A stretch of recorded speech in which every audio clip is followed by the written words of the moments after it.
G'day gang, we're standing under a Mazda SP23 Mazda 3 that the guy loaned to his son, and it came back with a bearing rattle.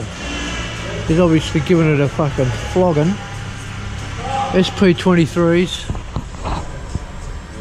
are notorious for rod knocks and throwing conrods. At least that's what I've found. So what we're going to do is we're going to pull the sump off it, pull the conrod bearings out of it, have a look and see if we can slide a set in. I'll be back when I get the sump off. There you go. I think you can see those little bits in there. Yeah. Hopefully it hasn't banged up. Oh, some more up in there, look. Hopefully it hasn't banged up the crank too badly. I've got to apologise about the volume in the video. My friends, I'm using a GoPro. My other camera took a dump, and I'm just trying to find another one. But for now we'll use the GoPro. I think you can see up in there.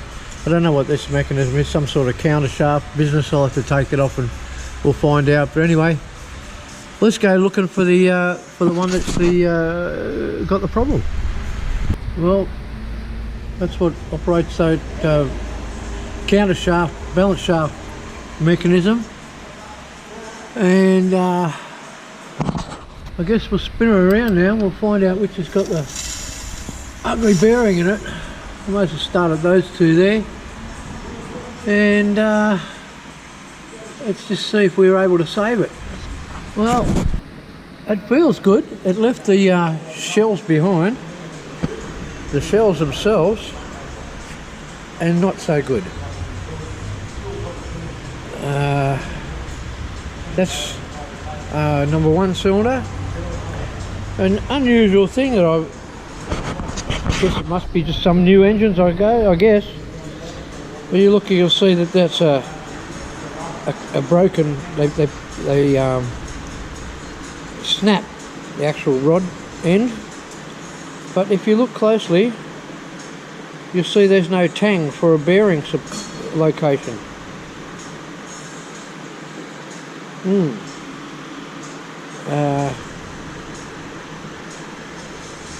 just pop this bugger back up in here. Well, let's pop this bugger up in here again so we don't lose our orientation. And then pull the others out. Let's leave the rods up, hooked up like that for the minute. I'll get on to this other fella. Well, I'll come back when I've got it all apart. So they're all out now.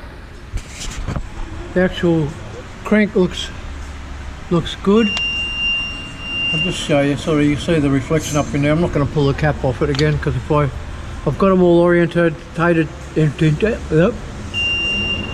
the right orientation at the moment, so I don't knock around the rod caps.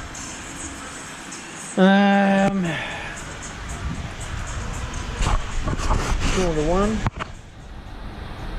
cylinder 2, cylinder 3 like new, cylinder 4 garbage. So 3 out of 4. I think we'll be alright. We'll slip a set of shells in it, and yeah, should be good as gold.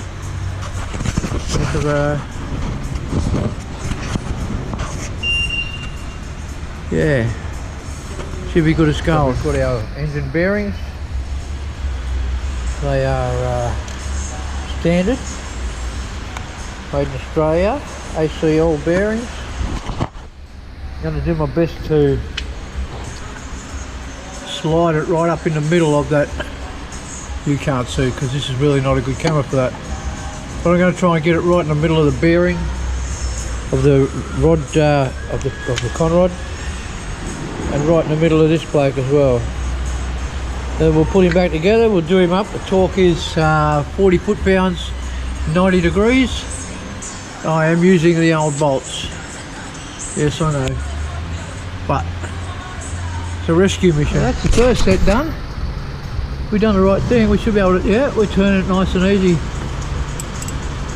No problem. Beautiful.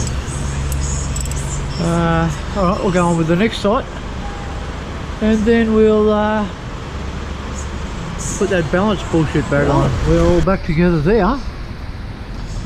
Engine turns nicely. I've got to bring this back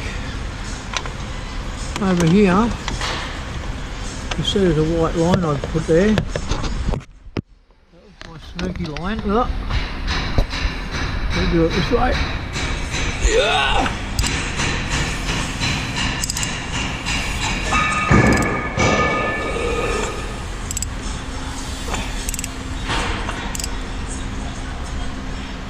Right there.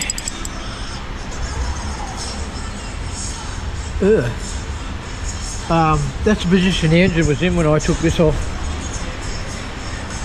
and these were in that position there. You see they turn as you, so they were in that position right there. When I put this all back up, that's the way they've got to be, so that the engine's in its balanced position again. Yeah, I guess I'll do that. Oh. Well, I just used that rubber band there to hold it all in position, and bingo, that's where they were lining up on my white mark, which is there. You can see the white mark. Yeah, you can, you see it. I've got to get me another camera. I think I'll buy one this week. Sump on, oil in. We should be ready to light her up. I don't know how much of this you could blame on the kid, but that filter's definitely been in there for a while, and the oil's putrid to come out of it. And the filter itself has done its job. At any rate, we're all back together again now. I've got the engine fuse pulled out of it. Let me see, I think we've got a clutch switch here, so I'll need to apply the clutch. And we'll just crank it till we get a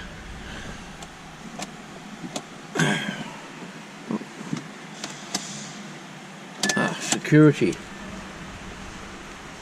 There we go. We get oil pressure. What's going on? Well, it's a flashing light. I'll be back. See if this is any different. I've just put the engine fuse back in and actually physically disconnected the coils and the injectors. Okay, we're going around. Come on, oil.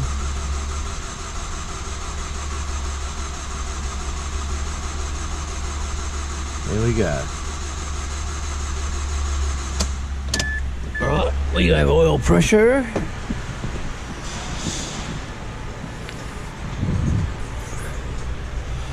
Plug in the injectors again. And the coils.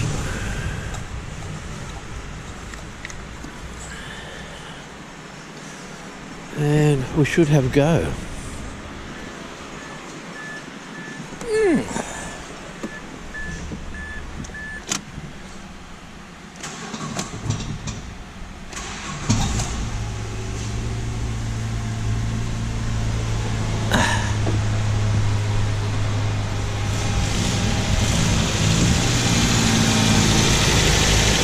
Yeah,